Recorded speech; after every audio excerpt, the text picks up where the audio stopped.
Bah là, on va faire silence.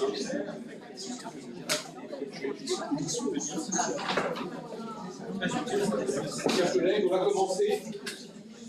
Je suis Guillaume Lepointre, professeur du Muséum national d'histoire naturelle, et aujourd'hui, je vais faire office de président de jury. Voilà. Alors, nous avons... je vais couper mon micro. Oui, oui, tout à fait. Voilà. Est-ce que c'est mieux comme ça, Tony? Ah non, c'est ça qu'il faut que je coupe. C'est mieux, Tony, comme ça? C'est bon, ok. Commençons avec un léger retard. Astrid Cruau, vous sollicitez l'habilitation à diriger des recherches aujourd'hui auprès de l'Université de Montpellier. Et je vais rapidement pour cela présenter le jury qui délivrera potentiellement cette habilitation. Donc commençons par ma collègue, le professeur à l'Institut agronomique de Rennes, Anne Leralec, qui est ici présente, qui est examinatrice. Rapporteuse. Oh, pardon, rapporteuse, tout à fait. Je ne sais pas si elle est rapporteuse, c'est pas ou rapporteur, ah oui, tiens. Oui, rapportrice. Rapportrice, auteur, autrice, rapporteur. Enfin, c'est pas très grave. C'est pas très clair. Anne-Marie Auger-Rosenberg, directeur de recherche à l'INRAE d'Orléans, qui est rapportrice également. Monsieur Christian Lanoux, à ma gauche, directeur de recherche à l'INRAE à Paris, rapporteur également. Un examinateur qui est en ligne, le professeur Tony Robillard du Muséum national d'histoire naturelle. Salut Tony.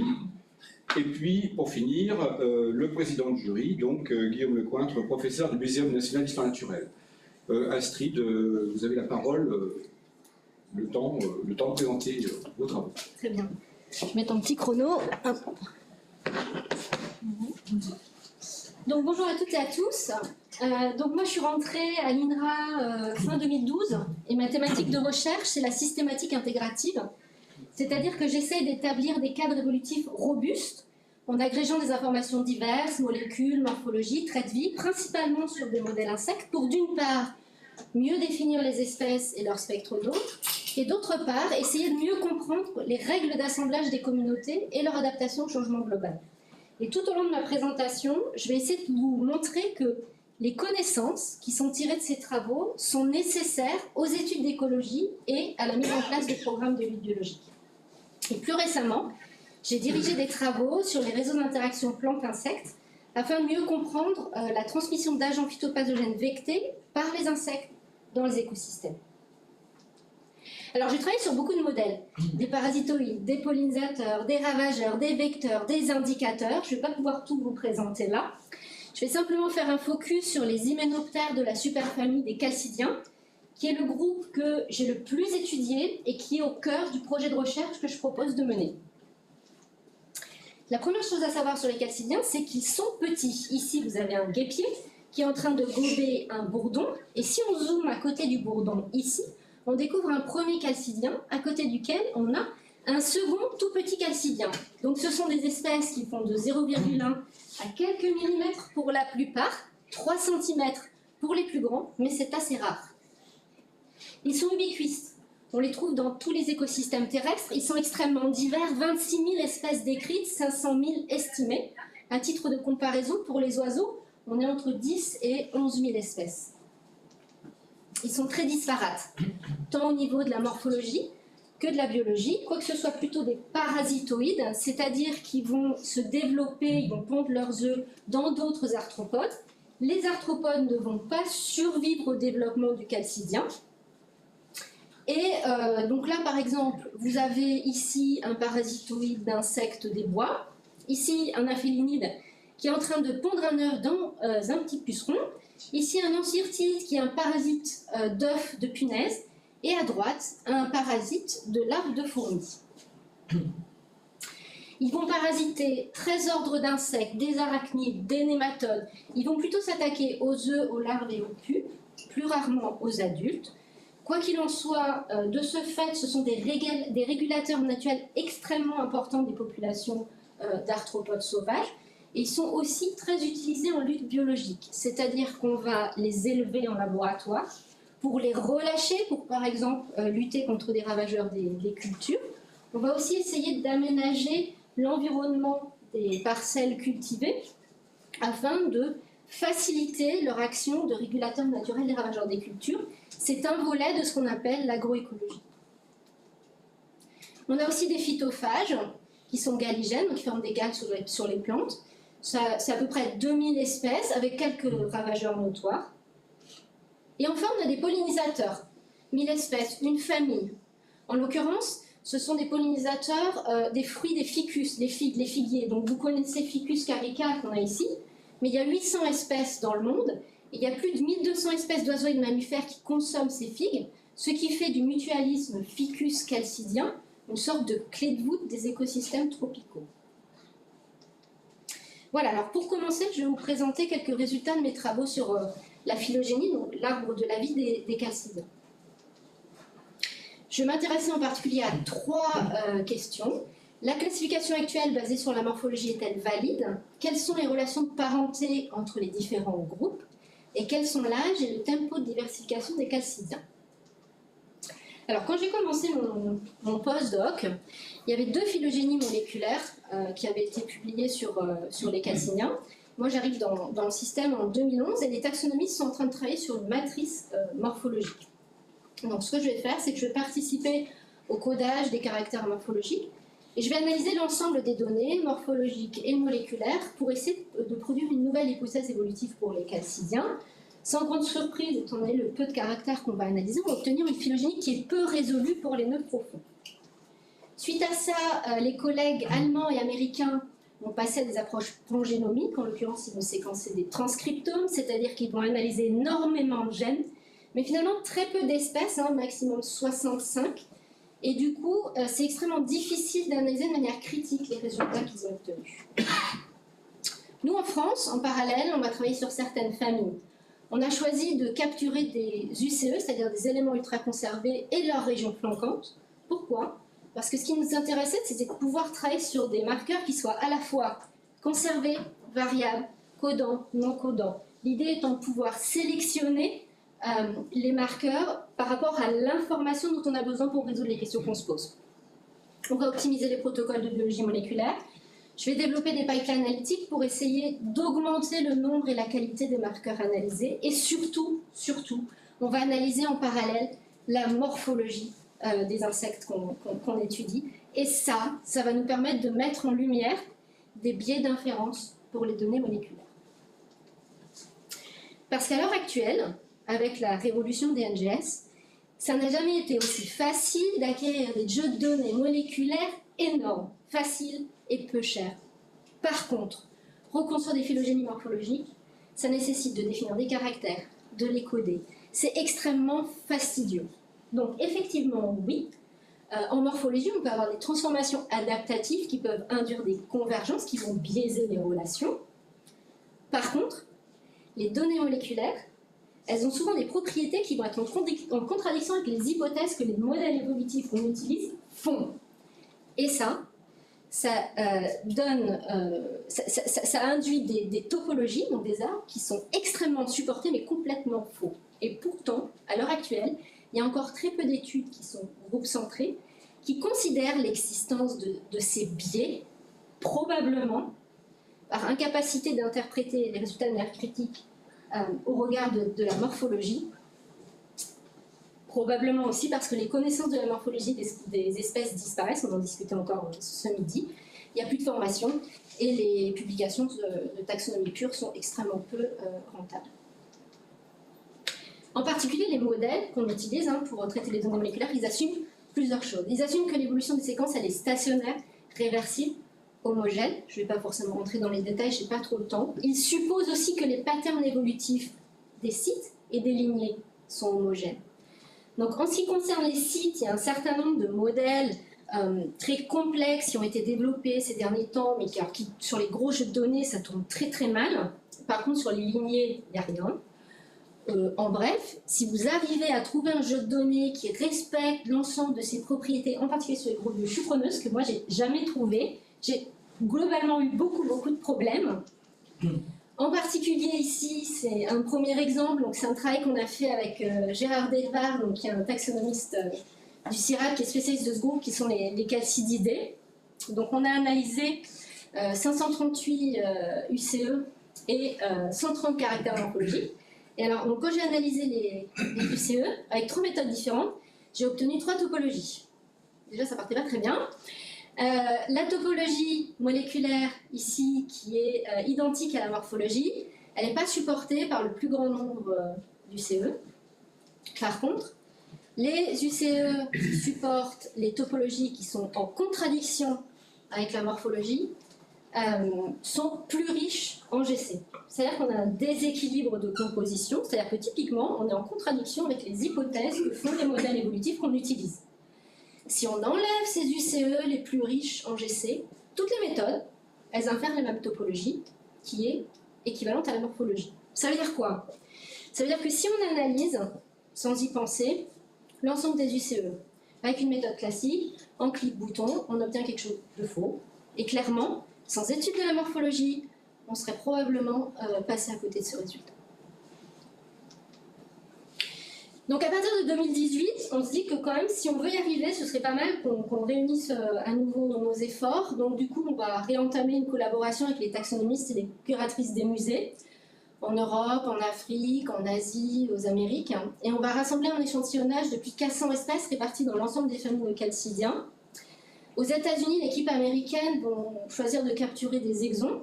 Et nous, en France, on va capturer des UCE. Alors quand je dis nous, c'est Sabine Nidley, qui est technicienne de biologie moléculaire avec moi depuis un certain temps maintenant. Et puis Jean-Yves Rasplus, voilà, et puis moi. Et donc, donc je vais analyser l'ensemble des données, exons et UCE, sous le regard critique de Jean-Yves, avec un certain nombre d'allers-retours avec la communauté des taxonomistes. Alors, ça partait pas super bien. Au début, on a obtenu 2 arbres, un arbre d'exon ici à gauche et un arbre d'UCE ici à droite, qui étaient très différents l'un de l'autre. Et en plus, on avait des groupes morphologiques donc, qui sont représentés par des carrés rouges ici, qui sont indubitablement monophylétiques sur la base de la morphologie. Donc les carrés rouges devraient être ensemble, qui ne l'étaient absolument pas sur les premières analyses. Donc j'ai commencé par jouer avec le taux de GC, étant donné les résultats que j'avais obtenus précédemment, ça ne changeait absolument rien. Je commençais à entendre dans la communauté des morphologistes cladisques fous, déjà que c'était très bien parti au départ, les molécules c'est nul. Donc ça nous a quand même un peu pris un certain temps. Finalement, on a fini par trouver que le problème c'était la saturation des données génétiques. Et donc ce qu'on voit ici de gauche à droite, et par ici et par ici, c'est que lorsqu'on diminue la saturation, les topologies moléculaires, donc exons et UCE, elles ont tendance à converger l'une vers l'autre et à converger aussi vers la morphologie. Donc là, par exemple, on voit les carrés rouges, ils sont séparés, et là, ils sont ensemble. Voilà.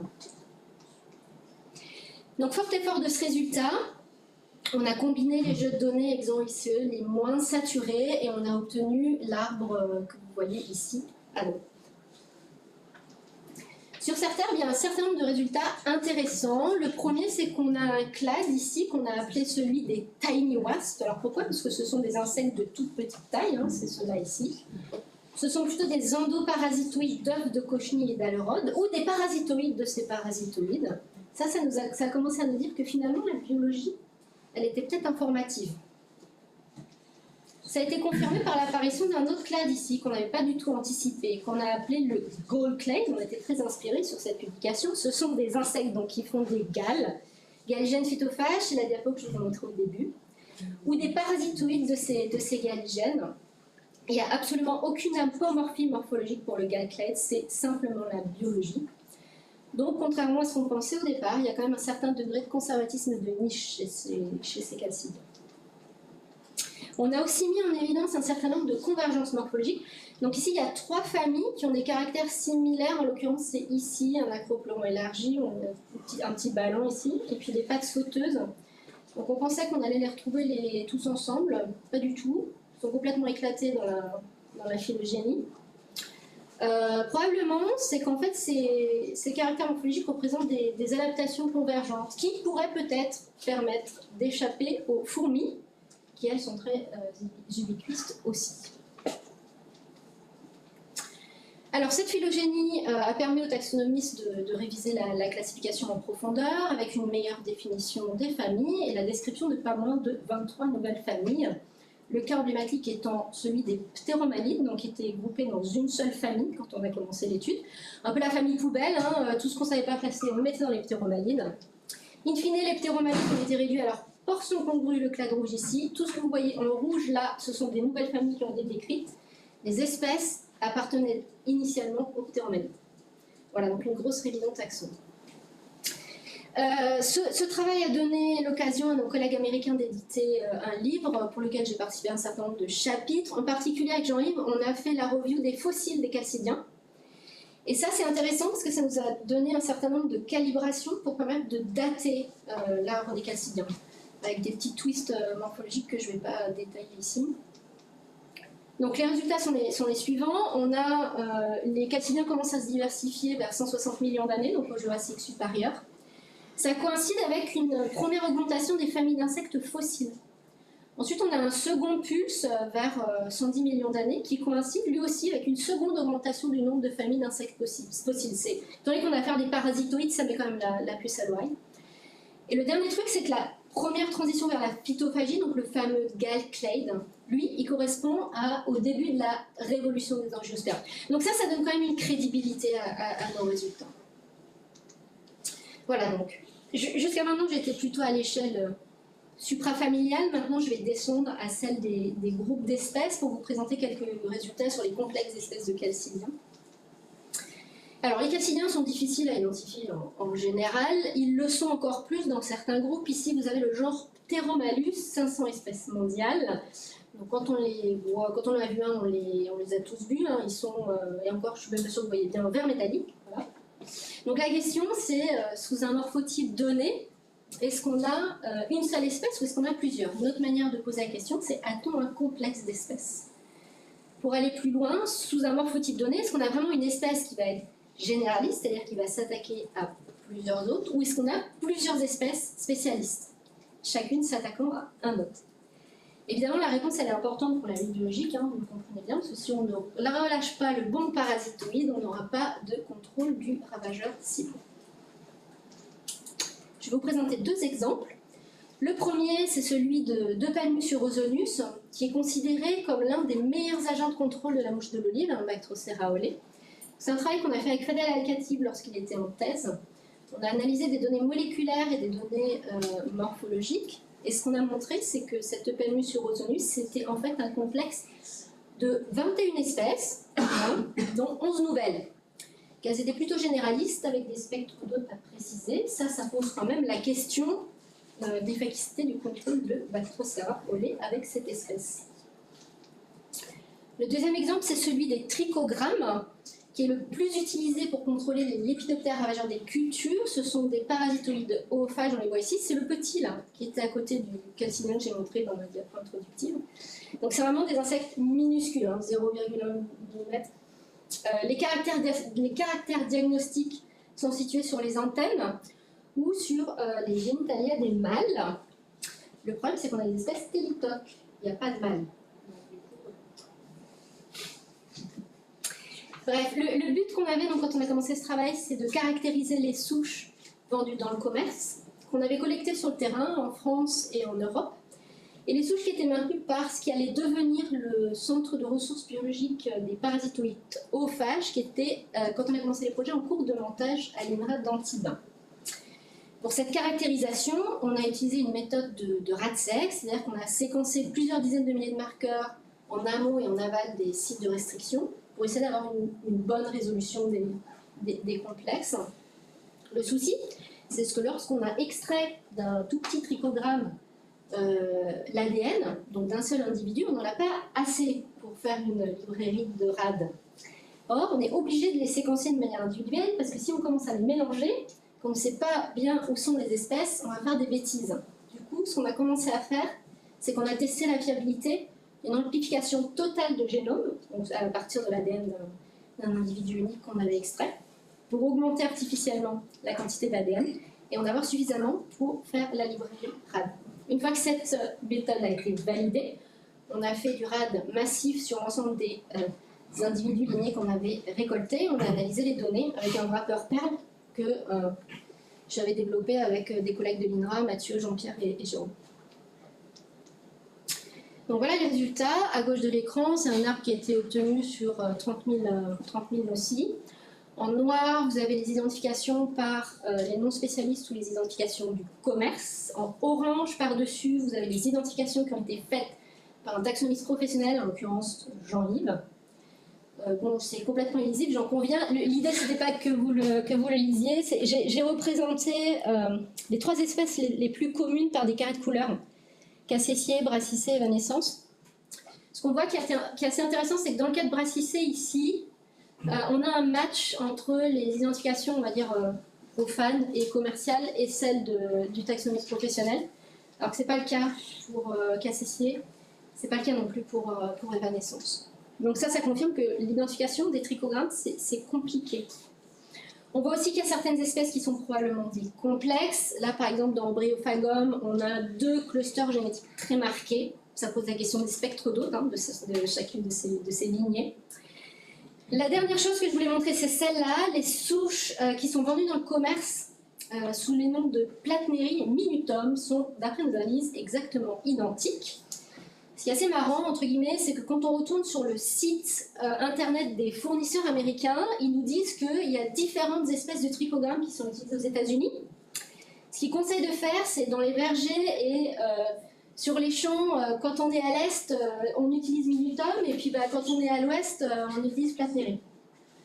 Donc voilà, c'est un fait. Je ne sais pas trop si ça change quelque chose, manifestement, vu les résultats, mais c'est un fait. Pour rappel, on parle quand même d'un des groupes les plus utilisés en lutte bio, si ce n'est le plus utilisé. Donc ça montre quand même qu'il y a un certain nombre de progrès nécessaires pour améliorer la lutte biologique en France et ailleurs. Alors, on était en train de collecter, véridique, avec Jean-Yves dans les Alpes, on était dans les Alpes en train de collecter les trichogrammes pour le projet précédent, quand soudain, donc été 2015, débarque en Corse Xylella fastidiosa, la bactérie tueuse de l'olivier, la bactérie tueuse de végétaux, branle-bas de combat. Donc il faut dire que quand même Xylella fastidiosa, c'est une belle saloperie. C'est une bactérie du xylème, donc de la sève brute, infectée par des insectes de type cigale, cicadelle. La réponse immunitaire des végétaux, elle a été caractérisée chez la vigne. On a une expansion du parenchyme, des vaisseaux, qui va les obstruer, ça va conduire à la mort du végétal. C'est quand même une bactérie qui est à l'origine de 100 millions de dollars de pertes par an pour l'industrie de la vigne aux États-Unis et du citrus au Brésil. Elle a un spectre de plantes hôtes qui est extrêmement large, 600 espèces de plantes dans plus de 80 familles. Pour autant, elle est commensale dans beaucoup d'espèces, c'est-à-dire que ces espèces ne vont pas développer de symptômes. Ok, donc je vous passe les détails. In fine, avec Jean-Yves, 2 collègues de l'ANSES et un collègue de la DGAL, on est missionné par le ministère de l'Agriculture pour aller faire un rapport d'expertise sur la situation sanitaire en Corse, la situation liée à Xylella fastidiosa. En particulier, nous, on va travailler sur le recensement des vecteurs de la bactérie. Il faut savoir que quand la crise arrive, les connaissances sur les vecteurs elles sont quasi nulles en Europe, alors que les recherches aux États-Unis, elles datent des années 50. Et ce qu'on va essayer de faire, c'est de proposer des pistes de recherche sur le pathosystème formé par Xylella et ses vecteurs. Alors on commence par recenser quand même plus de 100 espèces de vecteurs potentiels de Xylella en Europe. Et ensuite, ce qu'on va essayer de faire, c'est de remettre les vecteurs au centre du pathosystème. Parce que quand la crise commence, et même maintenant, les vecteurs finalement ne sont pas vraiment considérés. La vision est extrêmement centrée sur le végétal. Bon, ce n'est pas une référence, mais je me rappelle avoir été sur Wikipédia à l'époque et il n'y avait même pas mention de vecteur de la bactérie. Voilà, donc nous on essaie de changer C'est pas forcément facile, hein, même au sein de la communauté scientifique, de changer ce paradigme et de remettre les vecteurs au centre du pathosystème. Et en particulier, on va poser la question suivante. Quels sont les paramètres biotiques et abiotiques qui vont influencer la dynamique des réseaux trophiques, donc entre les vecteurs, leurs plantes d'alimentation, que ce soit la culture elle-même ou les plantes qui sont situées dans l'environnement immédiat de la culture. Et ça, pour essayer de comprendre comment la bactérie se propage, et si possible, essayer d'agir sur les acteurs clés de ces réseaux pour contrôler et stopper la propagation de la bactérie. On va monter un certain nombre de projets, on va beaucoup travailler en Corse, ensuite on va travailler aussi en PACA, en Occitanie, en Nouvelle-Aquitaine. Je vais simplement vous montrer quelques résultats qu'on a obtenus en Corse. La première chose dont on se rend compte assez facilement, c'est que le vecteur principal de Xylella en Corse, c'est lui, Philaenus spumarius, c'est le même qu'en Italie. On va donc poser une première question. Comment les facteurs climatiques et environnementaux influencent-ils l'abondance de Spumarius en Corse? On va faire un focus sur le CIS de Montpellier pour deux raisons. La première, c'est qu'au printemps, le maquis en Corse est couvert de cystes, et sur le cyste, il y a des petits crachats de coucou, donc c'est des masses spumeuses à l'intérieur desquelles on a les larves, en particulier de Philaenus spumarius. Et la deuxième chose, c'est qu'à chaque fois qu'on a voulu ramasser des Philaenus spumarius, quasiment en toute saison, si on fauchait du cyste, on en avait. Donc on se dit que le cyste joue peut-être un rôle dans le système.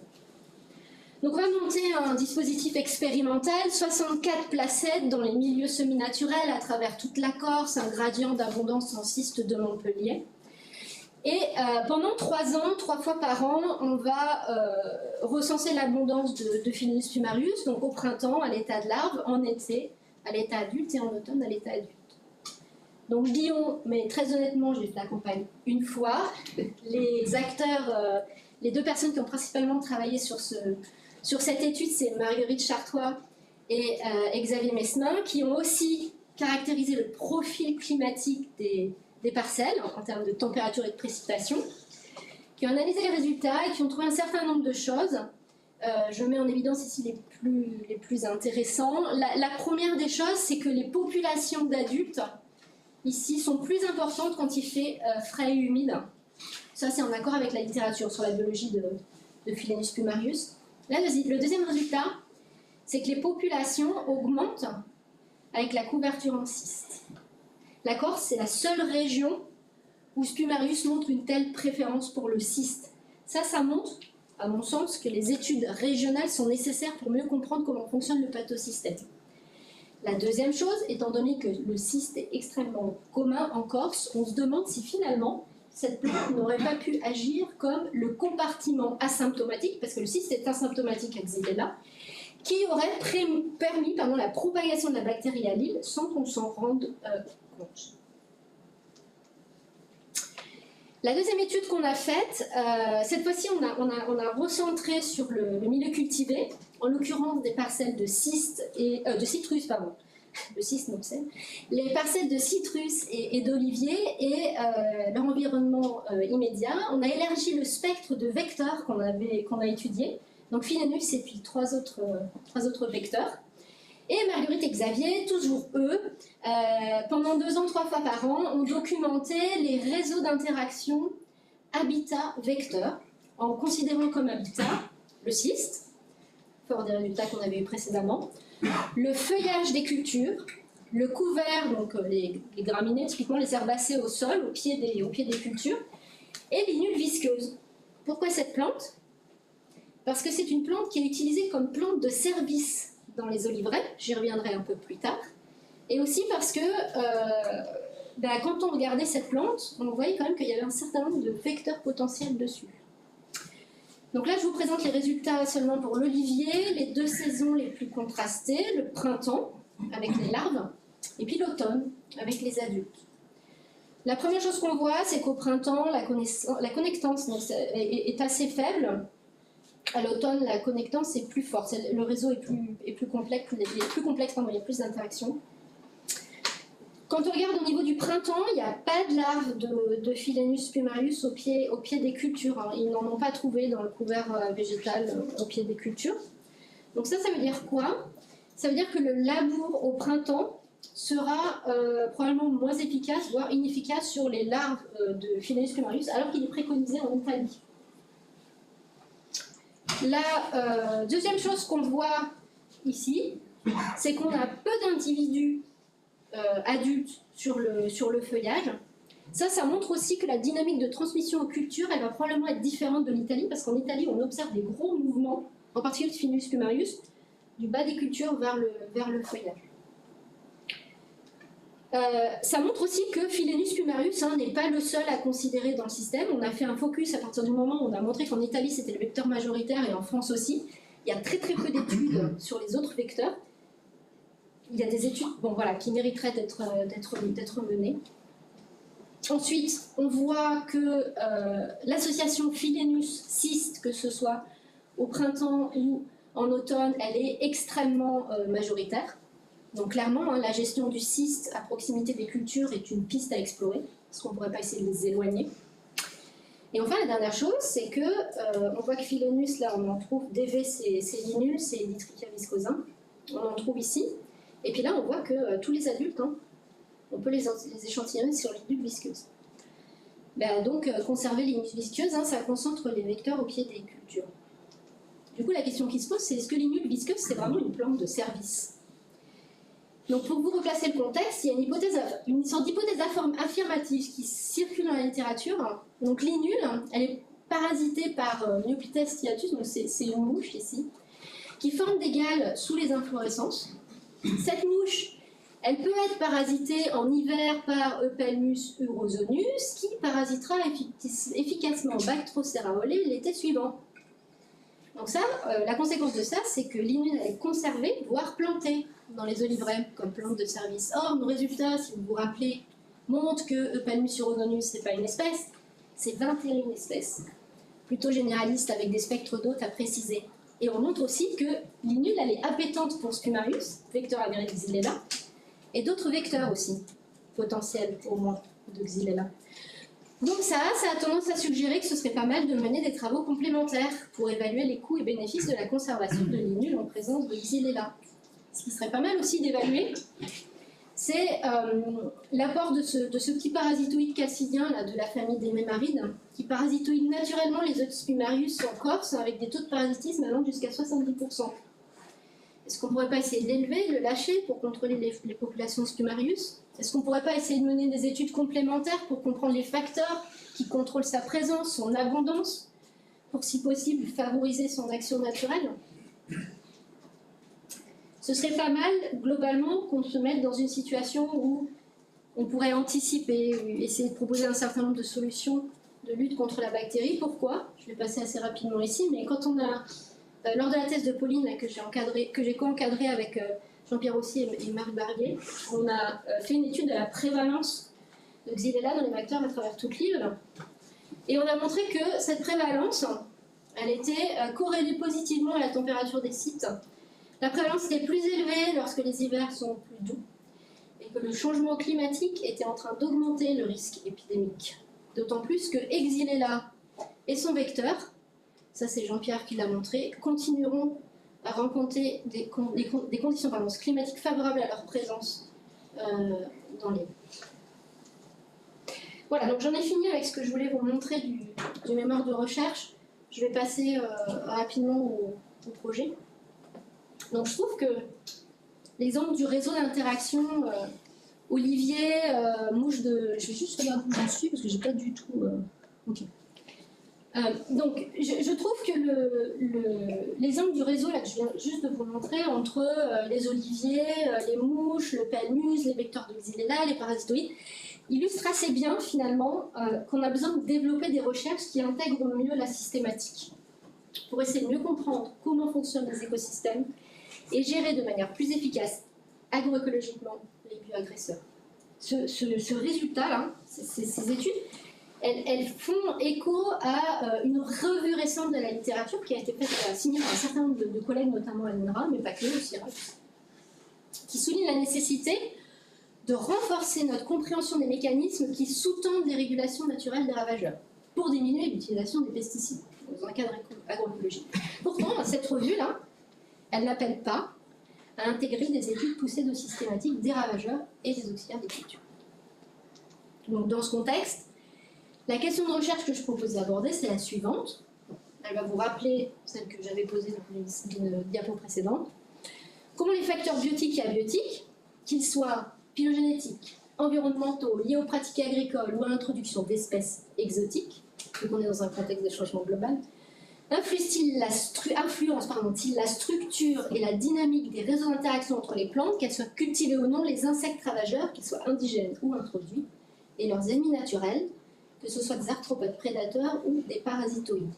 On ne va pas se mentir, c'est une question qui est assez classique.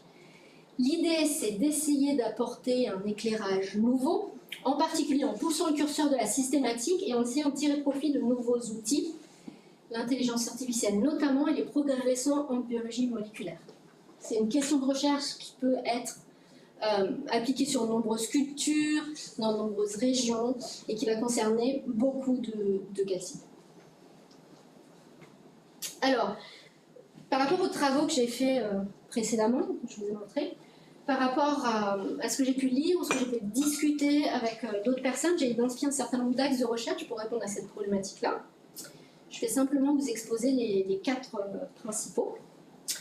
Donc le premier, l'idée c'est de continuer à essayer d'améliorer nos connaissances sur les complexes de ravageurs et d'auxiliaires pour ancrer les études d'écologie des communautés sur des bases taxonomiques plus solides.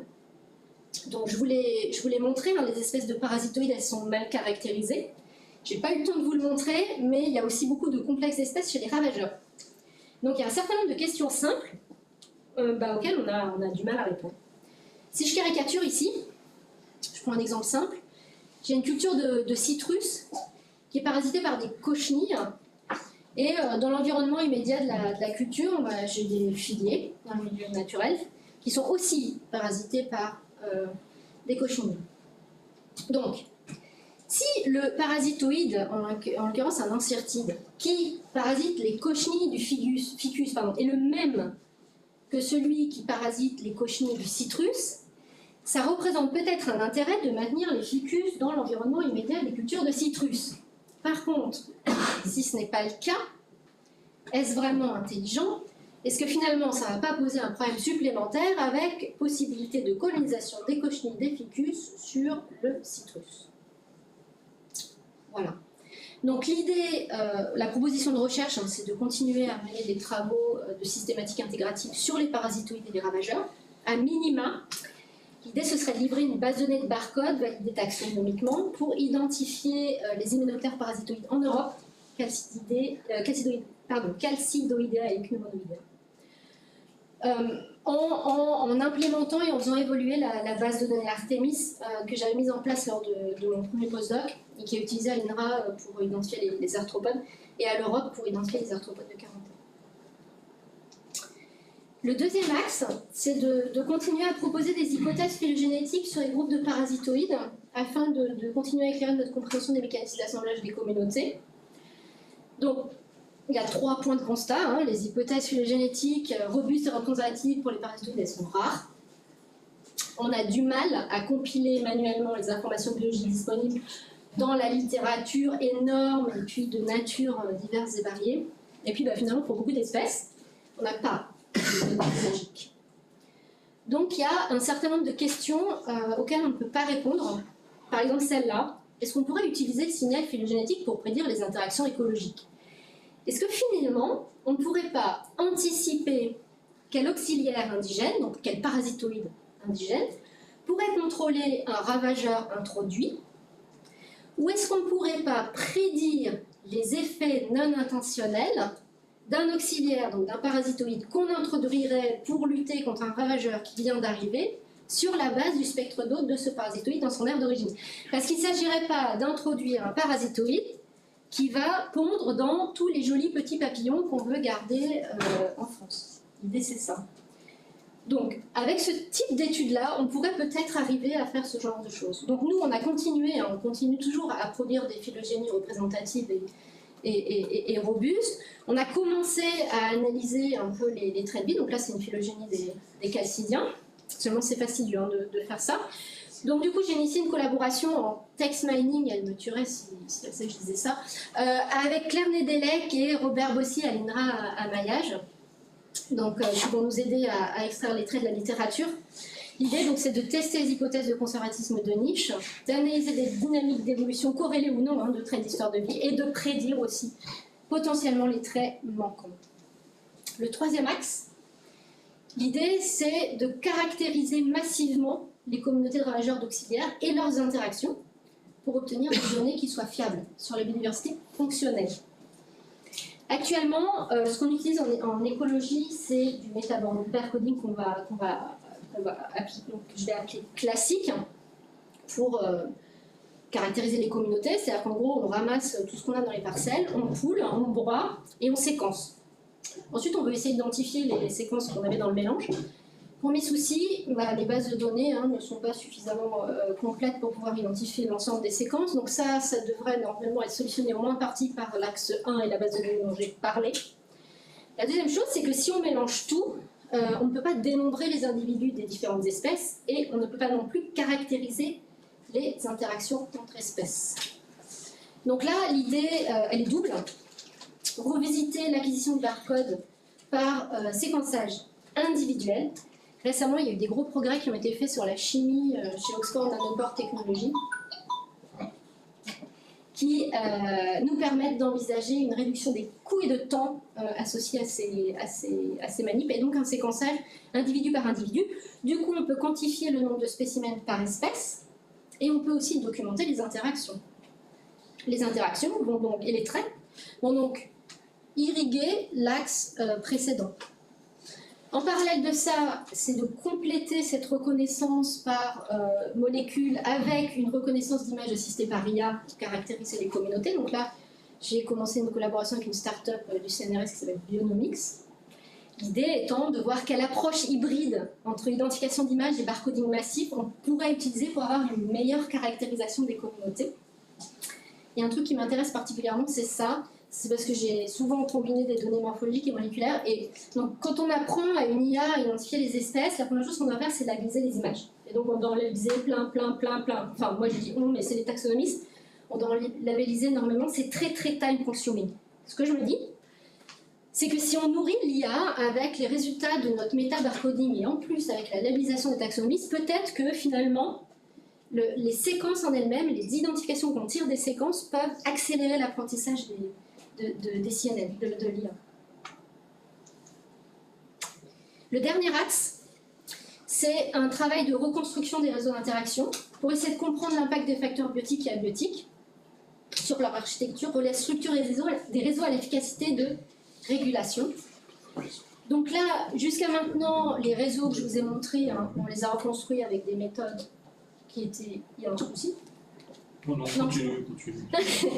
Donc, on a reconstruit les réseaux avec des méthodes qui étaient classiques disponibles. On n'a pas pris en compte les liens manquants, c'est-à-dire des interactions qu'on n'observait pas sur le terrain. Or, ça peut biaiser les analyses. Et on n'a pas testé, de manière statistique, les corrélations entre les métriques des réseaux, je parlais de connectance tout à l'heure, et d'autres variables.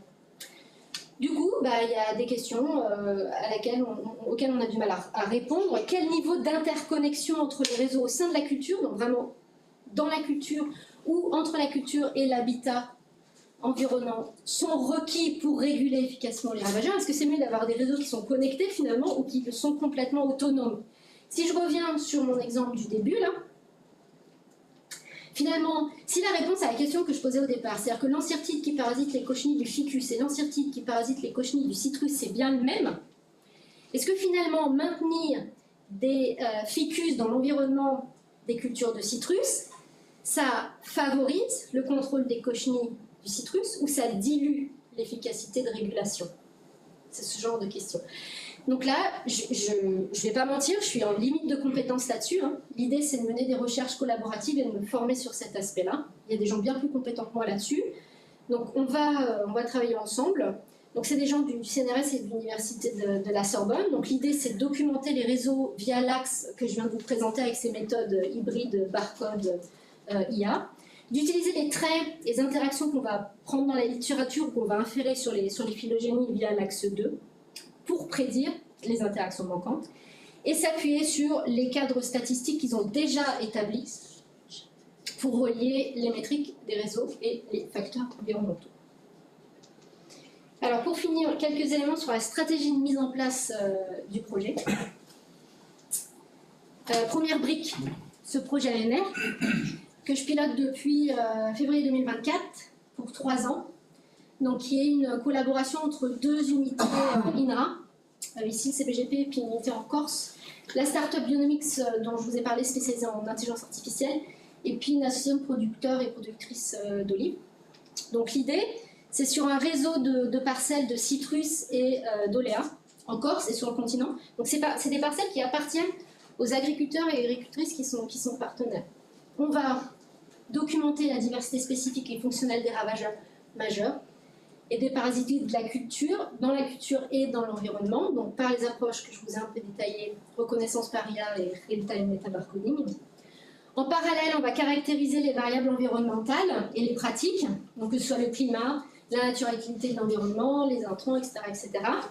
On va aussi documenter des proxys de régulation, le taux de parasitisme d'une part, et puis une quantification des dégâts d'autre part. L'idée étant d'essayer de savoir qu'est-ce qui, dans 1 et 2, maximise le taux de parasitisme ou minimise les dégâts. Donc ça, avec des méthodes statistiques classiques qu'on maîtrise ici.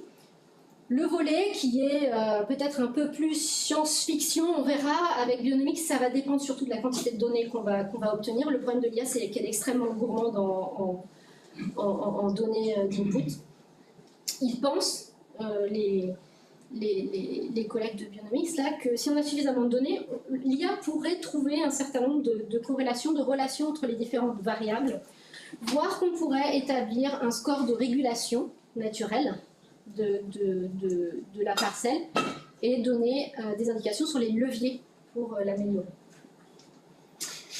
Alors, j'ai encore 2 diapos et après j'ai fini. Donc, suite à cette ANR-là, j'ai discuté un peu dans des séminaires INRA-SPE. Donc SPE, c'est le département auquel j'appartiens, santé des plantes et de l'environnement. J'ai aussi discuté avec le CD adjoint, la Samuel, et puis le référent numérique de SPE, donc Arnaud.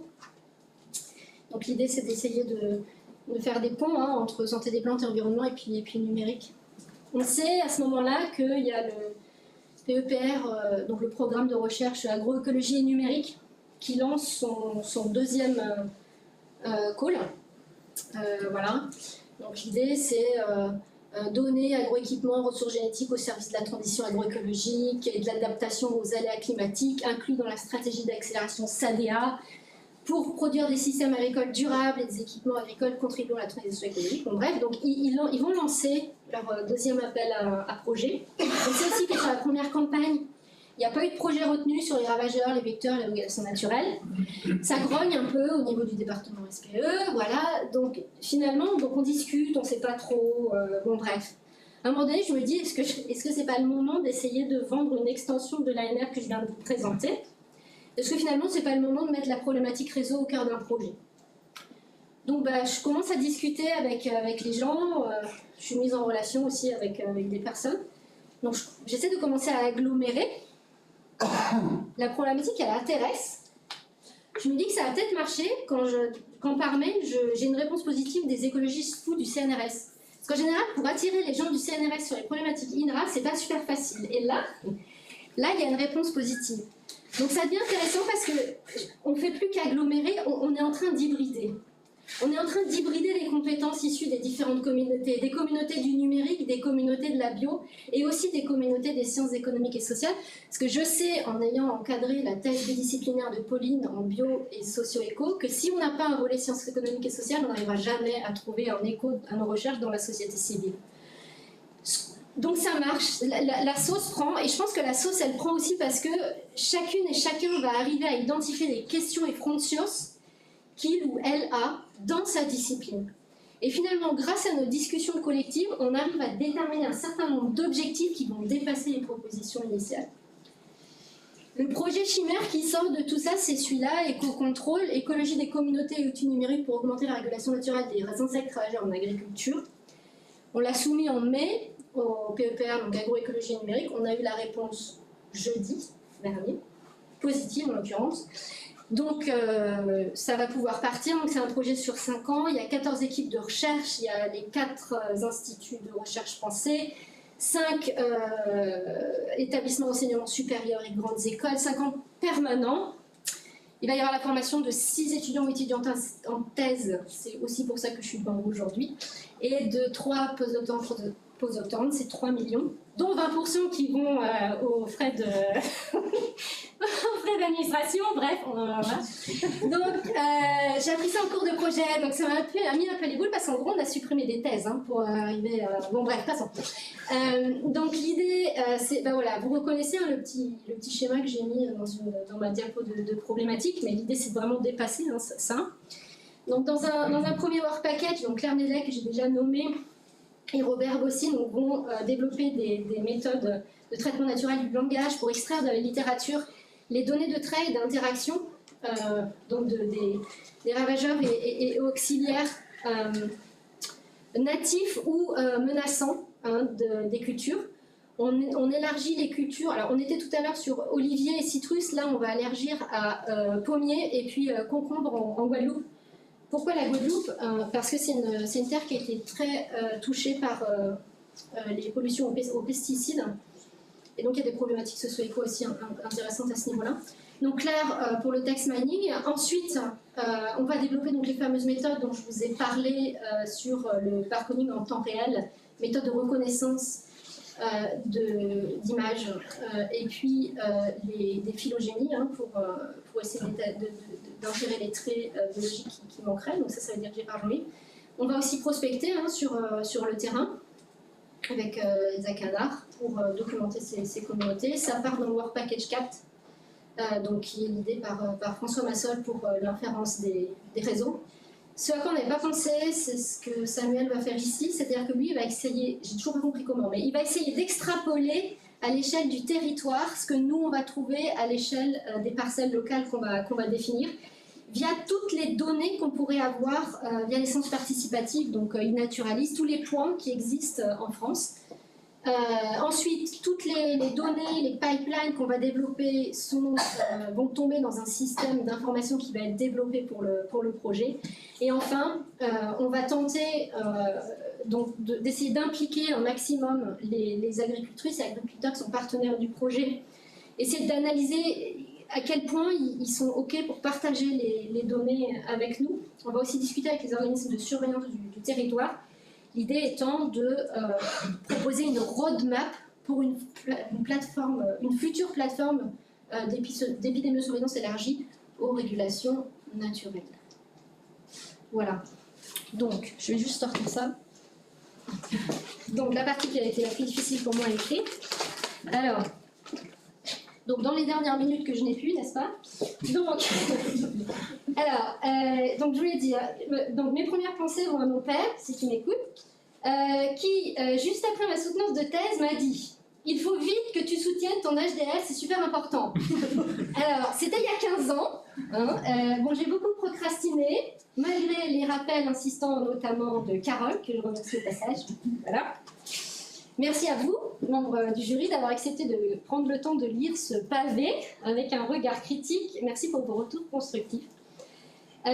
Merci pour votre attention à toutes et tous dans cette salle, derrière vos écrans, en direct ou en différé. Merci à Pierre-Emmanuel pour la régie, qui a été quand même super folklorique. On ne va pas se le cacher ce matin, ça a été un enfer, mais bref.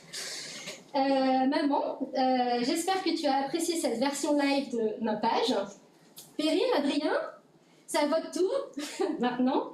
Alors écoutez, hein, le plus dur c'est de s'y mettre, s'y tenir, de finir et de s'y remettre pour l'oral. mais j'ai ramené de la cachaça du Brésil. Petit loup Alphonse a été super sage et je pense que les lutins du Père Noël vont s'en rappeler. Maya, Fanny, Babette, merci pour tous ces moments partagés, pour vos cœurs et esprits toujours aussi vifs. À ma garde rapprochée, Sabine et depuis plus récemment Marguerite. Merci pour votre investissement dans tous ces projets, il y en a beaucoup.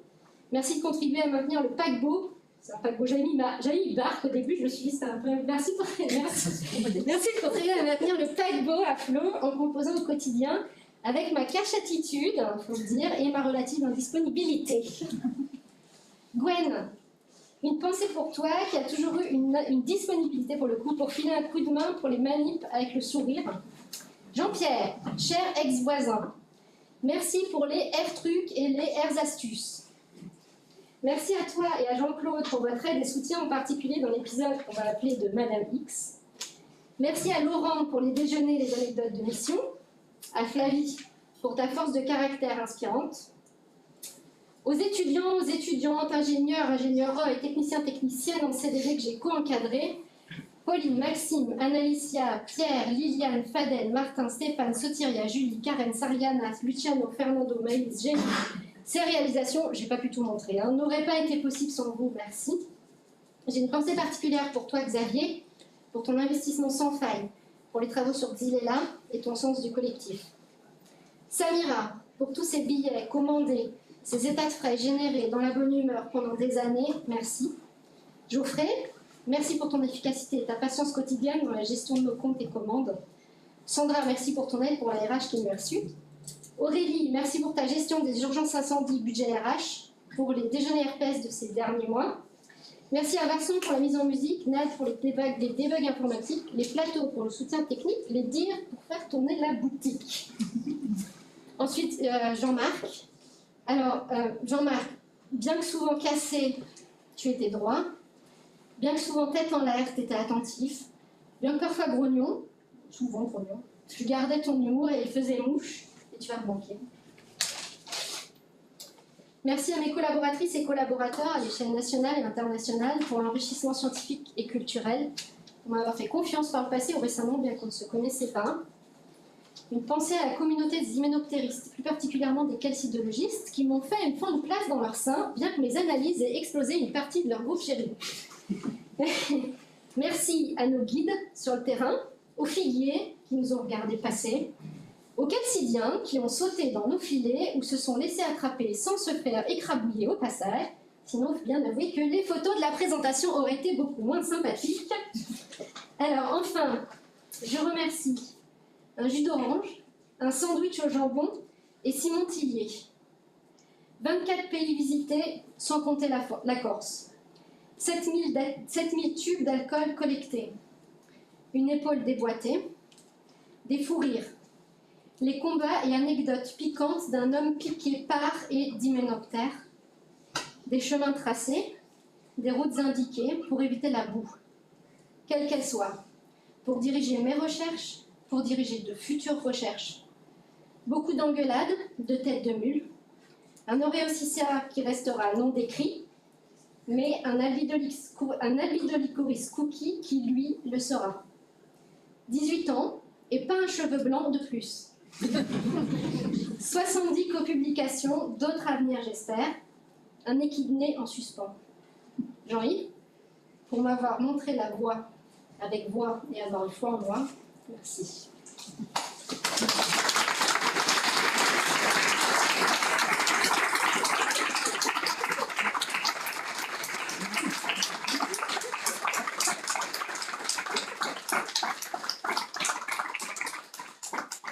Alors là, il y a un twist technique à faire pour couper la diffusion sur YouTube. Et pendant ce temps-là, celles et ceux qui veulent sortir.